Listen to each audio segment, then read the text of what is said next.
الحمد لله رب العالمين صلى الله وسلم وبارك على نبينا محمد وعلى آله وصحبه أجمعين أما بعد.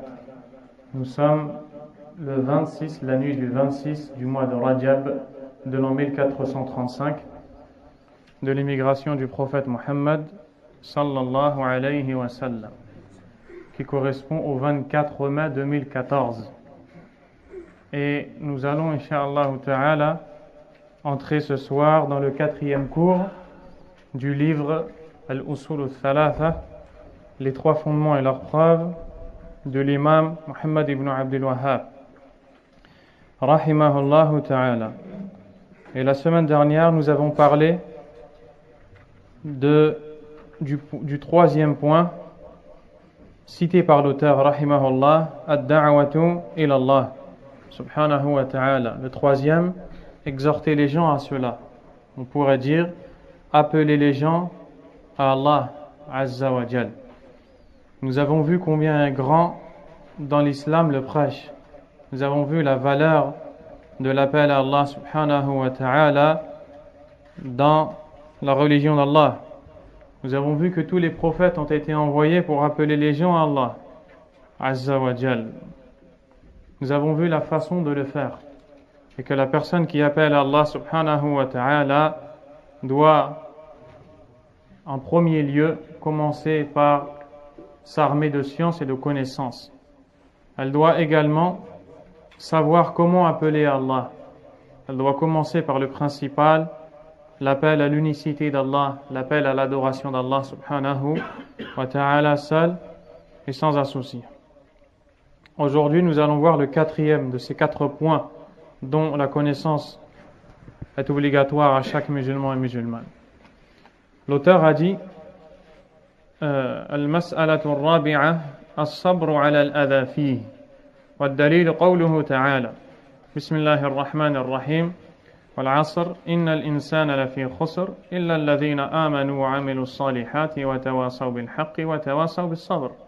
Qala ash-Shafi'i rahimahullahu ta'ala لو ما أنزل الله حجة على خلقه إلا هذه السورة لكفتهم.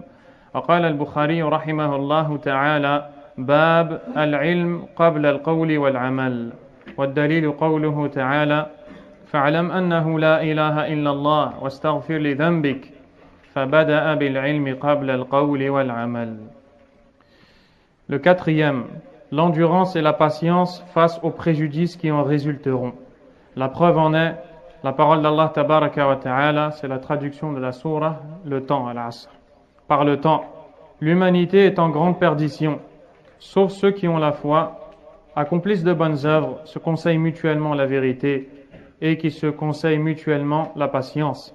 L'imam al-Shafi'i rahimahullah a dit, si Allah n'avait fait descendre que cette sourate comme preuve pour ses créatures, cela aurait été entièrement suffisant. L'imam al-Bukhari rahimahullah a écrit un chapitre intitulé La science précède la parole et l'action. La preuve en est la parole d'Allah tabaraka wa ta'ala. Sache donc que nul ne mérite d'être adoré sauf Allah et demande pardon pour tes péchés. Jusqu'à la fin. Ce point a une très grande importance. As-sabru fi sabili da'wati ila Allah tabaraka wa ta'ala. L'endurance dans le chemin de l'appel à Allah subhanahu wa ta'ala. Et ces 4 points que nous sommes en train d'étudier, le musulman doit les accompagner dans toute science. Toute chose que tu enseignes, toute chose que tu étudies, que tu apprends, tu te dois d'avoir de la connaissance sur cette chose, de la mettre en pratique, d'y appeler les gens si c'est une chose obligatoire, et de patienter face aux préjudices qui vont résulter de cet appel. Celui qui appelle à Allah subhanahu wa ta'ala, celui qui appelle les gens à revenir à Allah, à obéir à Allah, à se réformer, à corriger leurs erreurs, à revenir à la sunna, à revenir au monothéisme, au tawhid, il va subir de nombreux préjudices, verbal, moral, physique. On portera atteinte à son honneur, on le critiquera, on le dénigrera, et bien d'autres choses encore qui arriveront les unes après les autres au prêcheur Allah subhanahu wa ta'ala. Et il devra se montrer patient, ferme, endurant et constant dans le chemin d'Allah tabaraka wa ta'ala. Allah subhanahu wa ta'ala nous enseigne quel est le sens du mot sabr, qui est traduit par la patience ou l'endurance. À la base, dans la langue arabe, sabara signifie al-habs wa al-mana', mana'a wa habasa, c'est-à-dire l'enfermement et le fait de retenir quelque chose. C'est le sens linguistique du mot sabr. Et Allah Azza wa Jal a cité ce mot dans le Coran dans son sens linguistique. En effet, Allah Tabaraka wa Ta'ala dit dans Surat Al-Kahf: وَاصْبِرْ نَفْسَكَ مَعَ الَّذِينَ يَدْعُونَ رَبَّهُمْ بِالْغَدَاةِ وَالْعَشِيِّ يُرِيدُونَ وَجْهَهُ. C'est-à-dire, si on le traduisait comme on le trouve, on dirait tout simplement: fais preuve d'endurance, ou sois endurant en restant avec ceux qui invoquent leur Seigneur le matin et le soir à la recherche de son visage, Azza wa Jal. Mais le vrai sens, c'est wasbir nafsak ay ihbis nafsak ma'ahum, ij'al nafsaka mahbousatan ma'ahum, c'est-à-dire enferme ton âme avec ces gens-là. C'est comme si qu'on te demandait d'endurer avec eux, de rester avec eux et d'enfermer ton âme afin qu'elle ne tombe pas dans les passions de ceux qui t'appellent à les suivre. C'est ce qui est voulu par le mot sabr. Quant au mot sabr dans la religion d'Allah subhanahu wa ta'ala, as-sabru huwa, la patience, c'est le fait de ne pas s'opposer au décret d'Allah tabaraka wa ta'ala, le fait de prendre en patience le décret d'Allah, aussi amer soit-il, et de l'accepter, de ne pas se mettre en colère, que ce soit à l'intérieur en éprouvant une aversion à ce qu'Allah a décrété, ou bien dans la langue en prononçant des paroles dont Allah Azza wa Jal n'est pas satisfait, ou avec les membres en commettant des actes qui provoquent la colère d'Allah subhanahu wa ta'ala. Ça, c'est la patience. Et la patience se divise en trois dans la religion d'Allah. قال علماء الإسلام إن الصبر له ثلاثة أقسام. Premièrement, الصبر على طاعة الله. La patience dans l'obéissance à Allah subhanahu wa ta'ala. Toute obéissance que tu mets en pratique demande de toi une patience. Tu as besoin d'être patient pour venir chaque jour à la prière. Tu as besoin d'être patient pour accomplir tes ablutions, parfois dans un temps frais, et peut-être que l'eau que tu utilises pour faire tes ablutions va demander de toi une patience. Tu as besoin de patience pour être constant dans l'obéissance d'Allah. Tu as besoin de patience pour rester à la mosquée. Tu as besoin de patience pour toutes ces choses-là. La patience dans l'obéissance d'Allah. Deuxièmement, as-sabru an ma'siyatillahi azza wa jal. Ay تترك المعصية وتصبر على هذا الترك فلا تنتهك أو لا تقترف هذه المعصية. La patience devant le péché, c'est-à-dire le fait de s'abstenir de commettre le péché. Donc tu te montres endurant devant la tentation, car l'âme est penchante et incitatrice au mal. Mais ce qui t'est demandé, c'est de te montrer ferme et endurant, de patienter devant cette passion à laquelle ton âme appelle. Troisièmement, as-sabru ala aqdarillahi al-mu'lima. La patience devant les décrets d'Allah qui paraissent amers. La patience devant les décrets d'Allah tabaraka wa ta'ala qui paraissent amers. As-sabru ala aqdarillahi al-mu'lima.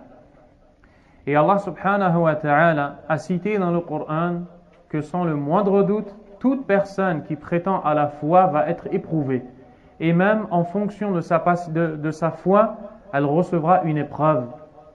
Allah Azza wa Jalla a dit dans le début de Surat Al-Ankabut, l'araignée, Bismillahirrahmanirrahim, Alif Lam Mim, Ahasiba an-nasu an yutraku an yaqulu amanna wa hum la yuftanun. Les gens pensent-ils que nous allons les laisser dire nous sommes croyants sans les éprouver? C'est une chose impossible. وَلَقَدْ فَتَنَّا الَّذِينَ مِنْ قَبْلِهِمْ. Certes, nous avons éprouvé ceux qui les ont précédés. Pourquoi? فَلَا يَعْلَمَنَّ اللَّهُ الَّذِينَ صَدَقُوا. Ainsi Allah connaîtra ceux qui sont véridiques. وَلَا يَعْلَمَنَّ الْكَاذِبِينَ. Et il connaîtra les menteurs. Cheikh Ubayd Al-Jabiri, hafidhahullah ta'ala, wa huwa min ulama al-Madina, un des savants de la ville de Médine, a dit que ici Allah Azza wa Jal sait très bien qui sont les véridiques et qui sont les menteurs. Mais ce qui est voulu ici, quand Allah dit on va savoir qui sont les véridiques et qui sont les menteurs, c'est-à-dire il va montrer aux gens qui sont les véridiques et qui sont les menteurs. Deuxièmement, la science d'Allah tabaraka wa ta'ala se divise en deux. Il y a la science de la chose avant que celle-ci n'arrive. Allah sait quand est-ce que tu vas mourir. Et il y a la science de la chose quand elle est arrivée. Quand tu vas mourir, Allah sait que tu es mort. Et ici, Allah Azza wa Jal fait référence à la deuxième science. C'est-à-dire qu'avant que ces gens ne soient véridiques ou menteurs, Allah le sait. Et également, quand ils le seront, Allah le saura qu'ils l'ont été. Comprenez? Il y a deux sciences. La science relative à la connaissance qu'Allah a avant que l'acte n'arrive et celle relative à ce qui est arrivé. C'est clair ou pas? Abdurrahman, t'as pas compris. Tu n'as pas compris. C'est pas grave. Ala kulli hal, ici Allah subhanahu wa ta'ala dit qu'il va éprouver les gens afin de voir qui sont les véridiques des menteurs. C'est-à-dire que quand il va les éprouver, il sait déjà qui sont les véridiques et les menteurs. Mais une fois qu'il va les éprouver, ils deviendront véridiques ou menteurs et alors Allah saura qu'ils sont devenus véridiques ou menteurs. Mais Allah sait tout, subhanahu wa ta'ala. Donc ceci est la patience qui est demandée dans la religion d'Allah Azza wa Jal. Il faut de façon obligatoire être endurant et patient devant l'ordre d'Allah. Que celui-ci soit obligatoire ou recommandé. La prière de Al-Maghrib est une prière obligatoire. Et les deux rak'ah, la prière que l'on effectue après cette dernière, est une prière qui est surérogatoire. Pour faire la prière du Maghrib, tu as besoin de patience. Pour faire la prière des deux rak'ah après la prière du Maghrib, tu as besoin de patience. De manière générale, pour obéir à Allah subhanahu wa ta'ala, on te demande de la patience. Tout comme on te demande d'être patient dans le délaissement de ce qu'Allah a interdit et réprouvé. Le délaissement de ce qui est interdit, haram, et le délaissement de ce qui est détestable. Donc pour délaisser ces choses, tu as besoin de patience, car l'âme est incitatrice à la tentation, au mal. Et pour t'empêcher ou pour te préserver du mal, tu as besoin de patience sans le moindre doute. Également, tu as besoin de patience devant ce qui arrive comme décret d'Allah tabaraka wa ta'ala. L'imam Ibn al-Qayyim rahimahullah a dit فَقِيَامُ عُبُودِيَّةِ الْأَمْرِ وَالنَّهِي والقدر على ساق الصبر لا تستوي إلا عليه كما لا تستوي السنبلة إلا على ساقها. C'est-à-dire que afin de montrer, de mettre en pratique la réelle dévotion pour Allah, la vraie servitude, la vraie adoration, la vraie soumission pour Allah devant les ordres, les interdits et devant les épreuves, il faut absolument avoir la patience. Tout comme l'épi a besoin de la tige, tout comme l'épi a besoin de la tige qui le tient, ou bien tout comme un arbre a besoin de son tronc. Un arbre ne peut pas tenir sans son tronc. Eh bien, on ne peut pas mettre en pratique les ordres d'Allah, délaisser les interdits, on ne peut pas non plus patienter affronter les épreuves de la meilleure façon sans être patient. La patience a dans la religion d'Allah une très grande place. À un point où l'imam Ibn Taymiyyah rahimahullah ta'ala a dit قد ذكر الله الصبر في كتابه في أكثر من 90 موضعا. Allah a cité et a mentionné la patience dans son livre dans plus de 90 passages. Et quand Allah Azza wa Jal mentionne plusieurs fois une chose dans son livre, c'est pour montrer combien est grande cette dernière chez Allah subhanahu wa ta'ala. Les savants ont dit ad-dinu kulluhu ilmun bil haqqi wa amalun bih. La religion tout entière est une connaissance de la vérité et mise en pratique de celle-ci. وَالْعَمَلُ بِهِ لَا بُدَّ فِيهِ مِنَ الصَّبْرِ. La mise en pratique de cette religion a besoin de patience. وَطَلَبُ عِلْمِهِ يَحْتَاجُ إِلَى الصَّبْرِ. Et la recherche de la science religieuse demande de la patience. La patience a un effet positif dans la religion de la personne. Ainsi, il doit patienter quand il recherche la science et il doit patienter quand il invite les gens à Allah subhanahu wa ta'ala. Et c'est pourquoi certains savants ont dit Man hurima as-sabr hurima al-ilm. Celui qui est privé de patience est privé de science. Celui qui est privé de patience est privé de science. Talabul ilm, l'étude de la science, est une chose qui te demande de la patience. À petite échelle, on a un cours tous les samedis. Et pourtant, tu vois des gens qui ne sont pas réguliers, qui ne sont pas constants. Pourquoi ? Parce qu'ils n'ont pas cette patience qui est indispensable à cette constance dans la recherche de la science. Et pour étudier, il faut absolument être patient. Et personne ne peut étudier et acquérir la connaissance souhaitée sans être patiente. L'appel à Allah tabaraka wa ta'ala fait partie des domaines qui demandent le plus de patience.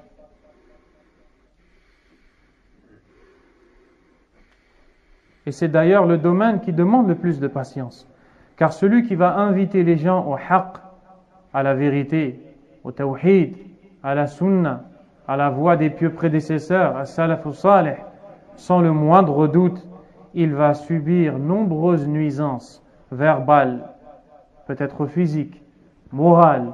On portera atteinte à son honneur, on va le critiquer, on dira qu'il est mauvais, on dira qu'il ne veut pas le khayr pour les musulmans, on dira qu'il est dur, et on dira bien d'autres choses encore. Pourquoi ? Pourquoi est-ce que les gens de leur nature n'acceptent pas le haqq, la réalité ou la vérité? Tout simplement parce que celui qui prêche à la vérité est comme une barrière entre les gens et leur passion. Celui qui vient te dire arrête de faire ça, car cet acte n'est pas de la sunna, délaisse cet acte car il relève du polythéisme, du shirk, de l'association. Celui qui appelle les gens au haqq est comme une barrière entre les gens et leur passion. C'est pourquoi tu vois les gens, lorsque tu ne les critiques pas, ils t'aiment, ils te respectent. Mais le jour où tu vas les appeler à la vérité, le jour où tu vas montrer leur égarement, s'ils sont dans un égarement, et tu ne fais cela que parce que tu veux leur bien, tu verras qu'ils te détesteront. Tu verras que l'animosité va naître entre ces gens et toi. Pourquoi ? Simplement parce que tu les empêches de suivre leur passion. Tu les empêches de faire ce qu'ils ont envie de faire. Et c'est pourquoi le prophète sallallahu alayhi wa sallam a subi ces nuisances. C'est pourquoi les sahaba radiyallahu anhum ont subi toutes ces nuisances. Ils n'ont demandé de l'argent à personne. Ils n'ont demandé la dunya à personne. Ils n'ont rien demandé à personne. Ils ont juste dit aux gens, n'adorez qu'Allah tabaraka wa ta'ala, ne suivez que le prophète Muhammad sallallahu alayhi wa sallam. Et l'homme, de par sa nature, il est sentimental. C'est-à-dire que quand une chose le touche, il est attiré par cette chose. Et souvent, le sentiment prend le dessus sur la raison de l'homme. Et c'est ce sentiment qui l'appelle et qui l'invite à commettre le péché, à suivre les tentations, que ce soit les passions de ce bas monde, ou bien les ambiguïtés dans le domaine de la croyance et du chemin à suivre. C'est pourquoi tu trouves beaucoup de gens qui portent atteinte à l'honneur des savants, les savants de la sunna, qui les dénigrent, qui les critiquent et qui leur font des nuisances physiques ou verbales. Pourquoi ? Ils disent ce savant est tout le temps en train de dire haram, haram, haram. Avec lui tout est interdit. Il n'aime pas entendre le mot haram. Mais le mot haram, c'est Allah tabaraka wa ta'ala lui-même qui l'a cité. C'est le prophète sallallahu alayhi wa sallam lui-même qui l'a cité. Donc, éprouver de l'aversion pour une chose qu'Allah nous a enseignée, où le prophète sallallahu alayhi wa sallam nous a enseigné, montre combien est faible la foi de cette personne qui éprouve de l'aversion quand on dit haram pour une chose qui est bel et bien haram. Et c'est le cas malheureusement de beaucoup de gens. Et tu trouves ces mêmes personnes qui se sentent bien et qui se sentent à l'aise avec les gens qui les trompent et qui les induisent en erreur, parmi les prêcheurs du faux, les prêcheurs de la bid'a, les prêcheurs de l'égarement, les prêcheurs qui appellent les gens à désobéir à Allah tabaraka wa ta'ala. Peut-être que ces gens leur rendent licites des choses qui sont interdites, qui sont illicites. Et ils disent aux gens ce qu'ils veulent entendre. Ils ne disent pas aux gens ce qu'ils doivent entendre, ce qu'Allah leur a demandé de dire. Ils disent aux gens ce qu'ils veulent entendre. Ils changent la manière de prêcher. Ils innovent dans la religion d'Allah tabaraka wa ta'ala. Pourquoi? Parce qu'ils n'ont pas de patience. Et c'est de ça dont nous sommes en train de parler. Ils n'ont pas de patience dans le chemin de la sunna. Dans le chemin de la sunna, tu as besoin de patience. Si tu veux prêcher et tu veux inviter les gens à Allah tabaraka wa ta'ala, tu as besoin de patience. Si tu es patient, tu resteras ferme même si personne ne te suit dans ton prêche. Car la réussite dans le prêche n'est pas le fait d'avoir des milliers de suiveurs. Ce n'est pas ça la réussite. La réussite dans le prêche, c'est d'avoir prêché toute ta vie au haqq, à la vérité, même si personne ne t'a suivi. L'imam al-Bukhari, rahimahullah, rapporte selon Abdullah ibn Abbas, radiyallahu anhuma, que le prophète sallallahu alayhi wa sallam a vu, les savants ont dit, soit en songe, c'est-à-dire en rêve, ou bien lors du voyage nocturne. Quoi qu'il en soit, il a vu une scène qui se déroulera le jour du jugement dernier. Il dit, on m'a présenté les communautés qui arriveront pour le jugement le jour dernier. J'ai vu un prophète venir accompagné d'une dizaine de personnes. J'en ai vu un autre accompagné de 2 personnes et d'une personne. Et j'en ai vu accompagné d'une et un autre qui viendra seul. رفعت لي الأمم فرأيت النبي ومعه الرهط والنبي ومعه الرجل والرجلان والنبي وليس معه أحد. Subhanallah. C'est un messager d'Allah tabaraka wa ta'ala. Il vient le jour du jugement dernier. Il a prêché toute sa vie. Il a reçu la révélation d'Allah subhanahu wa ta'ala. Jibril est venu le voir. Allah en a fait un prophète. Il vient le jour du jugement dernier. Après peut-être de longues années de prêche, qui est derrière lui? Pas une seule personne. Vous pensez que cet homme a échoué dans son prêche? À votre avis, il a réussi dans son prêche. La réussite dans son prêche n'est pas le fait d'avoir des milliers de suiveurs. La réussite dans le prêche, c'est d'appeler à ce qui plaît à Allah subhanahu wa ta'ala. Quant à la réponse des gens, est-ce que les gens vont te suivre ou non? C'est une chose qui relève de l'ordre d'Allah subhanahu wa ta'ala, et ce n'est pas pour ça que tu prêches. Tu ne prêches pas pour avoir des suiveurs. Tu prêches pour plaire à Allah azza wa jal. Et si Allah veut guider les cœurs, il leur accordera la guérison. فليست العبرة بالكثرة وإنما العبرة بكتاب الله وسنة رسوله. Le nombre n'est pas un gage de vérité. Mais ce qui est un gage de vérité, c'est le suivi des textes du Coran et de la Sunna. Et le simple fait de comprendre ça par Allah est un grand bienfait d'Allah subhanahu wa ta'ala. Dans cette époque que nous vivons, où les routes qui mènent à l'égarement se sont multipliées et ont décuplé, on les voit s'accroître les unes après les autres, et chaque personne pense être dans le haqq et dans la vérité. Chaque personne parle dans la religion d'Allah, au nom d'Allah tabaraka wa ta'ala, en disant des choses qui peut-être vont les conduire à la colère d'Allah subhanahu wa ta'ala. Pourquoi? Parce qu'elles n'ont pas la patience dans le prêche. Et quand tu prêches à Allah tabaraka wa ta'ala, tu dois te montrer patient.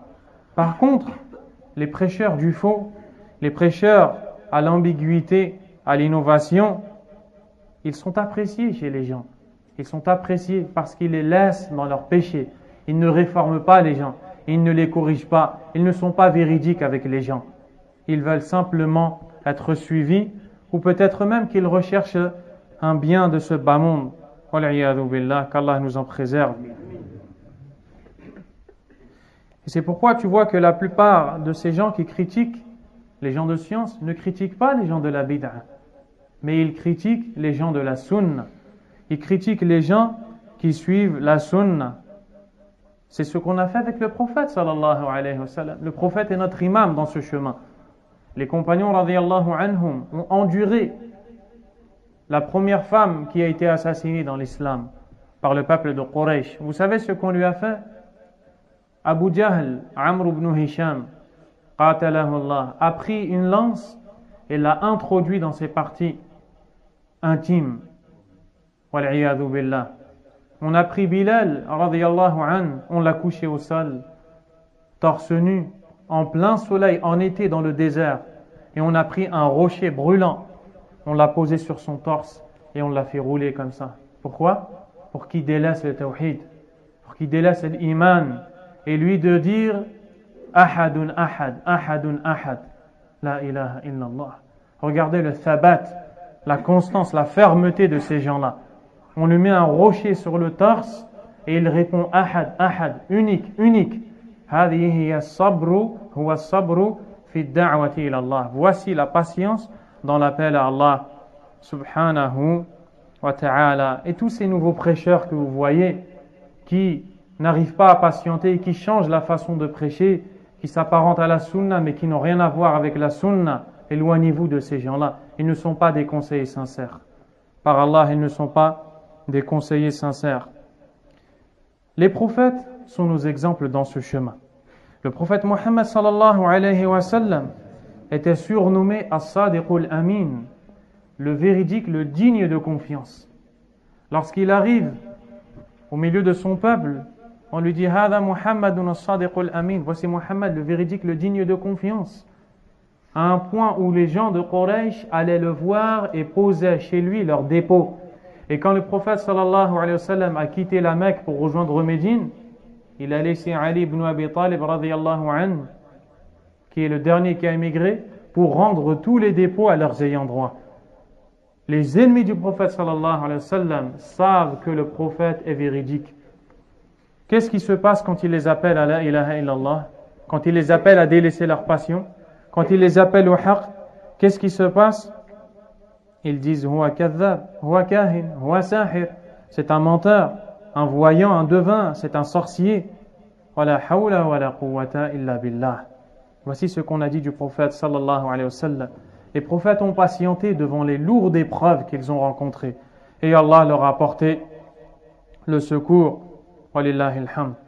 L'imam al-Bukhari rahimahullah rapporte selon Abdullah ibn Mas'ud que pendant ou après la bataille de Hunayn, le prophète sallallahu alayhi wa sallam a distribué le butin de guerre et il en a donné plus à certains de ses compagnons. Un homme est arrivé et a dit Inna hadhihi al-qisma ma urida biha wajhullah. Subhanallah, cet homme vient et il dit à travers ce partage, on n'a pas recherché le visage d'Allah. De qui il parle? Du prophète sallallahu alayhi wa sallam. Il accuse le prophète sallallahu alayhi wa sallam, le messager de l'islam, de ne pas être sincère. Il accuse le messager de l'islam de ne pas rechercher le visage d'Allah tabaraka wa ta'ala. Abdullah ibn Mas'ud a dit فأتيت النبي صلى الله عليه وسلم فأخبرته فغضب حتى رأيت الغضب في وجهه ثم قال يرحم الله موسى قد أوذي بأكثر من هذا فصبر. Abdullah ibn Mas'ud a dit j'ai été voir le prophète sallallahu alayhi wa sallam pour lui informer de cette parole. Il s'est mis en colère à un point où on a pu voir la colère sur son visage. Puis il a dit qu'Allah fasse miséricorde à Moussa. Il a certes été éprouvé par plus lourd que ça et il s'est montré endurant. Et celui qui appelle au haqq, on va dire de lui qu'il n'est pas sincère. N'est-ce pas? N'est-ce pas Ibrahim? On va dire de lui qu'il n'est pas sincère. On va dire de lui que ce qu'il fait, il le fait pour rechercher le public. On va dire de lui certaines choses. Mais c'est Allah tabaraka wa ta'ala qui sait ce qu'il y a dans les cœurs. Et c'est lui qui connaît les intentions. Alhamdulillahi rabbil alamin. Donc, voici comment les messagers ont été éprouvés. Voici comment ils ont été éprouvés par Allah tabaraka wa ta'ala afin de montrer leur degré de foi et de connaissance. Toute personne qui recherche la science doit être patiente devant les préjudices. Quand elle va transmettre la science, quand elle va transmettre le haqq, elle doit se montrer patiente, car ce qu'elle fait, elle le fait pour Allah tabaraka wa ta'ala. Le prêcheur, comment il doit être? Il doit être dans cette situation où il n'a que faire des critiques des gens. Tant qu'il sait que ce qu'il dit, c'est ce qu'Allah aime et c'est ce que le prophète sallallahu alayhi wa sallam aime. Et le prophète alayhi salatu wa sallam a dit: Al-mu'minu alladhi yukhalitu an-nas wa yasbiru ala adahum a'zamu ajra min al-mu'mini alladhi la yukhalitu an-nas wa la yasbiru ala adahum. Rapporté par Ahmad et At-Tirmidhi ainsi qu'Ibn Majah. Le croyant qui fréquente les gens et en patientant sur leurs nuisances aura une plus grande récompense que le croyant qui ne fréquente pas les gens et ne patiente pas sur leurs nuisances. Lorsque l'on dit qu'il fréquente les gens, il y a une condition. Il fréquente les gens en tant que prêcheur à la vérité. Il ne fréquente pas les gens, il ne se mêle pas aux gens dans le but de faire la complaisance ou la sympathie. C'est-à-dire qu'il ne leur donne pas le bien, il n'interdit pas le mal. Ça, c'est interdit. Mais quand il est avec les gens, il est avec ces derniers en tant que prêcheur. Il dit le haqq, il corrige les gens. C'est comme ça que le musulman doit être, comme l'a dit le prophète sallallahu alayhi wa sallam. Ainsi, le prêcheur a besoin de patience. Le prêcheur à la sunna, qui invite les gens au retour au Coran et à la sunna, avec la compréhension des pieux prédécesseurs, qui invite les gens à sortir des passions, à sortir de ce qu'Allah n'aime pas comme innovation, comme polythéisme, comme péché, majeur soit-il ou mineur, va avoir besoin de patience. On va le dénigrer, on va dire qu'il divise les musulmans, on va dire de lui qu'il est isolé et que son prêche est rejeté, n'est pas acceptable, et tout ce qui est dit et ce qui a toujours été dit sur ceux qui ont appelé les gens à la vérité. Mais s'il se montre patient, ce qui est espéré d'Allah tabaraka wa ta'ala pour une telle personne, c'est l'élévation en degré. Et lorsque vous regardez à travers l'histoire, comme va le citer le cheikh Suleiman al-Ruhaili waffaqahullah wa hafidhahullah, savant de Médine, il dit: regardez à travers l'histoire. Un homme s'appelait Ahmad ibn Abi Daoud, il était mu'tazili. Il appartenait à la secte Mu'tazila, qui ne sont pas des gens dans la voie du prophète sallallahu alayhi wa sallam et qui ont plusieurs contradictions dans le domaine du dogme islamique. Ahmad ibn Abi Daoud faisait partie des têtes à l'époque de l'imam Ahmad rahimahullah. Et l'imam Ahmad a vécu une des plus grandes fitnas dans l'islam, un des plus grands troubles qu'on appelle fitnatu khalq al-Qur'an. Et ces gens de cette secte disaient que le Coran n'est pas la parole d'Allah tabaraka wa ta'ala. Ils disaient que le Coran est une créature au même titre que l'arbre est une créature d'Allah. Ils disaient le Coran est une créature d'Allah. Ils niaient le fait qu'Allah puisse parler subhanahu wa ta'ala. Et ces gens, dans cette époque, forçaient les musulmans à dire cette parole. Et ils menaçaient les gens. Ils allaient chez les gens, chez les savants, ceux qui étaient écoutés, les imams, les prêcheurs, les étudiants, et leur disait: si tu ne dis pas que le Coran est créé, je t'assassine et je te tue. Cet homme-là faisait partie des têtes de cette discorde. Ahmad ibn Hanbal, rahimahullah ta'ala, imam ahl sunnah, l'imam de la sunnah, s'est montré endurant. Il s'est montré endurant devant le haqq. Et il disait aux gens: La aqulu illa al-haqq. Je ne dirai que la vérité. On l'a frappé, on l'a emprisonné. Ils l'ont pris devant tout le monde et ils l'ont traîné par terre.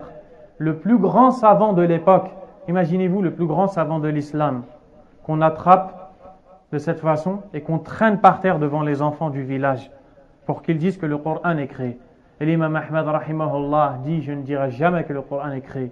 Al-Qur'anu kalamullah. Le Coran est la parole d'Allah. Allah Azza wa Jalla a dit: wa in ahadun min al-mushrikeen istajaraka hatta fa'ajirhu hatta yasma'a kalam Allah thumma ablighu ma'mana. Et si un des associateurs te demande de lui accorder l'asile pour qu'il accorde lui afin qu'il entende la parole d'Allah, puis fais-lui atteindre son point de sécurité. La parole d'Allah. Le Coran est la parole d'Allah. L'imam Ahmad a patienté. Il a passé une grande partie de sa vie en prison. Il a souffert. Rahimahullahu tabaraka wa ta'ala. Mais après cette patience, il a été humilié, on a porté atteinte à son honneur, on l'a frappé, on l'a humilié devant les enfants. Il a patienté, il n'a dit que la vérité. Aujourd'hui, de qui est-ce qu'on parle? Est-ce qu'on parle d'Ahmad ibn Hanbal ou d'Ahmad ibn Abi Daoud? Est-ce que vous connaissez Ahmad ibn Abi Daoud avant que je vous en parle? Vous ne le connaissez pas. À cette époque, il faisait partie de Ar-Ru'us. Il faisait partie des têtes, des gens qui étaient pris comme des modèles, des exemples. Et aujourd'hui, il est aux oubliettes. Et les seuls gens qui le connaissent sont ceux qui ouvrent les livres. Qui comme le dit Cheikh Suleiman, waffaqahullah, sont ceux qui ouvrent les livres et qui connaissent l'histoire. Par contre, est-ce que vous connaissez Ahmad ibn Hanbal? Alhamdulillah. Qu'est-ce qui a fait qu'Ahmad ibn Hanbal rahimahullah est connu aujourd'hui chez vous? C'est la patience qu'il a eue dans l'appel au haqq. La patience qu'il a eue, il n'a pas cherché à plaire aux gens. Il a cherché à plaire à Allah tabaraka wa ta'ala, et c'est ainsi qu'est la bonne fin qu'on accorde aux croyants endurants. Ibn Taymiyyah rahimahullah. Et qui te dira qui est ce grand homme? Ahmad ibn Abd al-Halim, Ibn Taymiyyah rahimahullah, a enduré toute sa vie. Il a passé la majeure partie de sa vie en prison. Il était enfermé dans la citadelle à Damas, fi Souria, kana mahbousan fil qal'a, rahimahullahu ta'ala. Et même en prison, il a réformé les prisonniers. Et quand il est arrivé dans la prison, les prisonniers sont devenus des gens de la sunna, du Coran et de la sunna. Et ses élèves venaient le visiter en prison, et il ne voulait pas en sortir. Et les gens qui étaient libérables ne voulaient plus sortir, ils voulaient rester avec Ibn Taymiyyah rahimahullah. Ibn Taymiyyah disait qu'est-ce que mes ennemis vont pouvoir faire de moi? Mada yasna'u bi a'da'i. Il dit in qataluni fahiya shahada, in sharraduni fahiya siyaha, wa in habasuni fahuwa i'tikaf ma'a rabbi. S'il m'assassine, je meurs martyr. S'il m'expulse de mon pays, ça sera pour moi du tourisme. Et s'il m'emprisonne, ça sera une retraite et j'aurai l'occasion de me recueillir pour Allah subhanahu wa ta'ala. Puis il dit Jannati fi sadri. Mon paradis est dans mon cœur. Ibn Taymiyyah rahimahullah ta'ala a dit Inna fi dunya jannatan man lam yadkhulha lan yadkhula jannat al-akhirah. Il y a dans ce bas monde un paradis. Celui qui n'y entre pas n'entrera pas au paradis le jour du jugement. Qu'est-ce que c'est? Jannatul Iman, le paradis de la foi en Allah et de sa saveur. Al-Sheikh Suleiman ibn Salimillah al-Ruhaili waffaqahullah a dit, regardez, il a passé la majeure partie de sa vie en prison. Il est mort en cellule. Alaykum salam. Rahimahullah ta'ala. Et pourtant, à son époque, peu de gens le connaissaient. Subhanallah, au jour d'aujourd'hui, Allah tabaraka wa ta'ala a répandu son nom dans toute la terre. Par Allah, son nom est répandu dans toute la terre. Et par Allah, ce qu'on est en train d'apprendre, c'est Cheikh al-Islam ibn Taymiyyah rahimahullah qui l'a enseigné. Car l'auteur Muhammad ibn Abd al-Wahhab rahimahullah a vécu dans une époque où la croyance propagée était le soufisme et le shirk. Et lui, Allah lui a facilité de se recueillir devant les livres d'Ibn Taymiyyah rahimahullah. Cheikh Suleiman waffaqahullah al-Ruhaili a dit, regardez ce qu'il dit. Il dit wa ana aqulu mu'taqidan wa ana sadiqun fima aqul. Et je dis avec conviction, tout en étant véridique dans ce que je vais dire. Ma min sahibi haqqin al-yawm illa walil imam ibn Taymiyyah alayhi fadlun ba'da fadlillah subhanahu wa ta'ala. Aujourd'hui, il n'y a pas une personne parmi les gens de la vérité sans que l'imam ibn Taymiyyah rahimahullah a une grâce sur lui après la grâce d'Allah subhanahu wa ta'ala. Il dit La yujadu rajulun al-yawm min ahli sunnah wa min ahli al-haqq illa wa l'imam ibn Taymiyyah alayhi fadlun ba'da fadlillah subhanahu wa ta'ala wa hakadha a'immatul islam. Il n'existe aucune personne qui suit le haqq sans que cette dernière n'ait prise la science d'Ibn Taymiyyah rahimahullah, de façon directe ou indirecte. Soit la personne a lu d'Ibn Taymiyyah, soit elle a lu des autres livres. Qu'est-ce qu'on lit là? Al-Usul al-Thalatha. D'où est-ce que ça vient? D'Ibn Taymiyyah rahimahullah ta'ala, qui nous a transmis ce qui nous est cité dans la sunna du prophète sallallahu alayhi wa sallam. Cheikh Suleiman dit que parmi ce qui nous aide à faire preuve de patience, car nous vivons dans une époque où maintenant les prêcheurs de l'égarement se sont multipliés. Ils passent à la télé, ils ont des tribunes, on parle d'eux. Et ce qui va nous faire patienter dans le haqq, c'est le fait de lire la biographie des savants de l'islam. Et celui qui lit la biographie des pieux prédécesseurs, en commençant par le prophète sallallahu alayhi wa sallam, qui est l'imam des pieux prédécesseurs, puis les compagnons, ceux qui les suivirent et ceux qui les suivirent, va voir qu'en vérité, ce qu'il croit lui être une épreuve, ce qu'il affronte dans sa vie et qu'il pense être une épreuve, n'est rien comparé à ces gens-là. Un homme vient voir le prophète sallallahu alayhi wa sallam et lui dit: Ya Rasulallah, ud'u Allah lana, ô messager d'Allah, invoque Allah pour nous. Et qu'est-ce qu'il dit? Il leur dit: Innakum qawmun tasta'jilun, vous êtes un peuple empressé. Avant vous, on faisait venir le croyant, on l'allongeait au sol, on prenait une scie et on le découpait en deux vivants. Subhanallah. Vous lisez la sourate Al-Buruj. Inna alladhina fatanu al-mu'minina wal-mu'minat thumma lam yatubu falahum adhabu jahannam wa lahum adhabu al-hariq. Ceux qui ont par le feu éprouvé les croyants et les croyantes, puis qui ne se sont pas repentis, auront le châtiment de la géhenne et auront le châtiment du feu. De qui est-ce qu'Allah parle ici? L'imam Muslim rahimahullah ta'ala nous rapporte qu'il s'agit de personnes qui ont attrapé les croyants de cette époque, de leur époque, et ils ont creusé un ravin dans lequel ils ont allumé un immense feu. Ils prenaient les croyants et les lançaient dans le feu les uns après les autres, et ils regardaient les croyants en train de brûler, ils rigolaient. Donc, voici comment les pieux prédécesseurs ont souffert. Donc, avec ceci, nous avons vu les 4 points indispensables que le musulman doit connaître. La science, la mise en pratique, ensuite, l'appel à Allah tabaraka wa ta'ala, et enfin, as-sabru ala al-adha fihi, la patience et l'endurance. Quelle est la preuve de ces 4 points? On a dit au début qu'on va vous montrer que l'auteur ne suit pas les innovations ou les chemins erronés. Il dit: وَالدَّلِيلُ قَوْلُهُ تَعَالَى, la preuve en est la parole d'Allah, élevé soit-il, Bismillahir Rahmanir Rahim, wal 'asr, par le temps. Innal insana lafi khusr, certes l'homme est en perdition. Illa alladhina amanu, à l'exception de ceux qui ont eu la foi, wa tawasaw bil haqq, qui se sont enjoints mutuellement la vérité, wa tawasaw bis sabr, et qui se sont enjoints mutuellement la patience. Premièrement, Allah tabaraka wa ta'ala, dans cette sourate, fait un serment. En effet, il jure par le temps. Il dit: wal 'asr. Allah subhanahu wa ta'ala dans le Coran a juré par nombreuses créatures.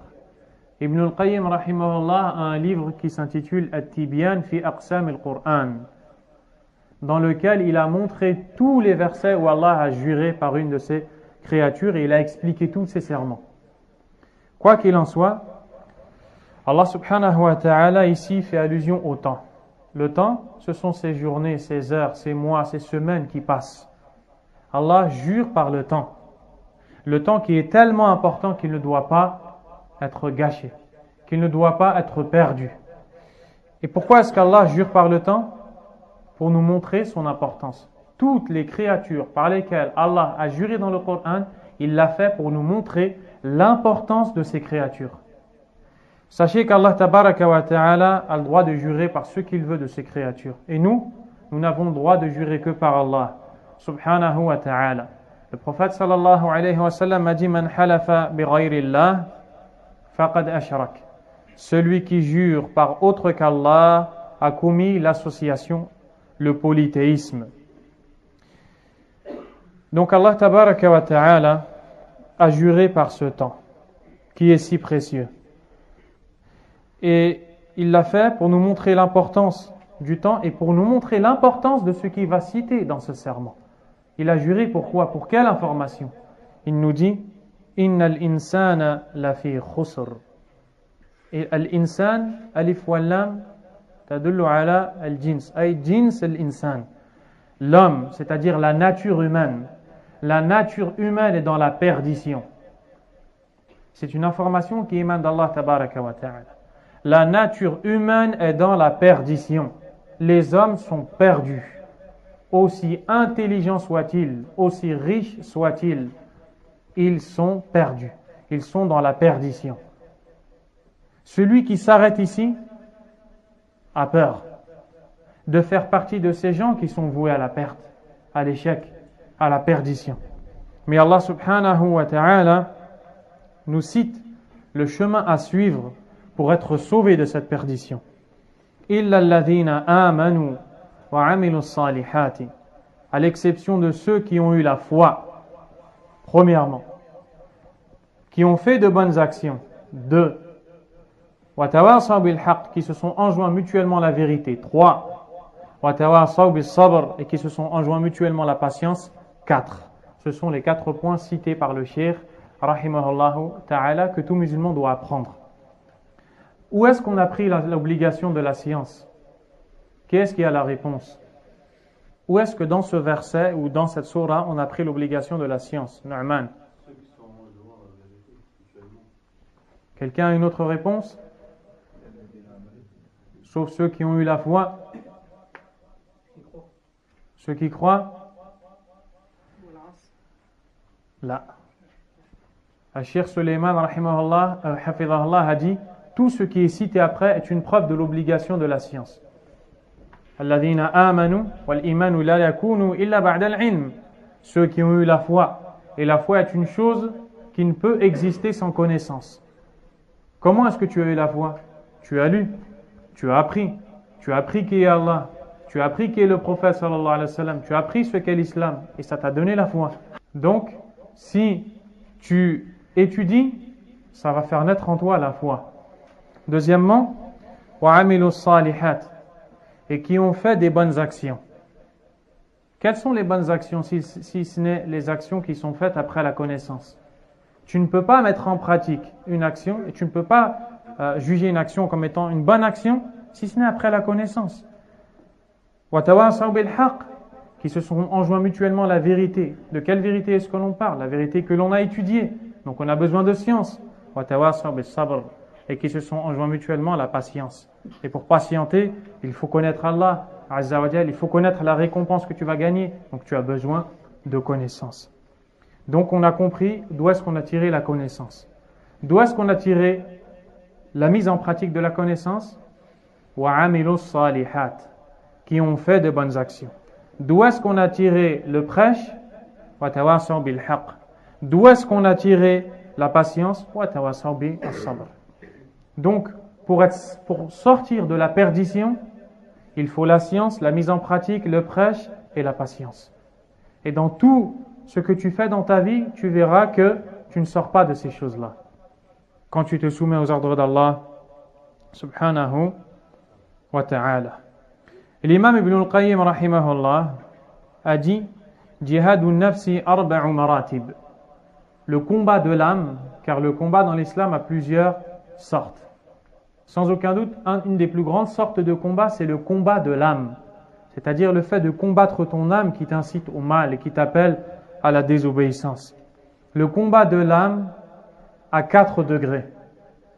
Il dit Ihdaha an yujahidaha ala ta'allumil huda wa dinil haqq alladhi la falaha laha wa la sa'adata fi ma'ashiha wa ma'adiha illa bih.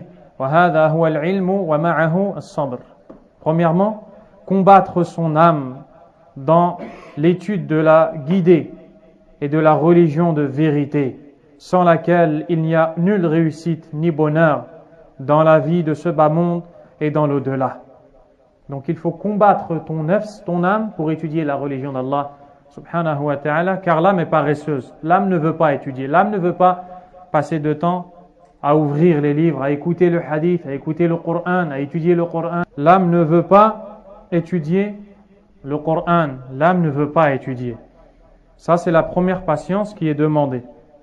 Deuxièmement, an yujahidaha ala al-amal bihi ba'da ilmih. Combattre son âme dans la mise en pratique de la science qui est acquise. Troisièmement, أن يجاهدها على الدعوة إليه وتعليمه من لا يعلمه.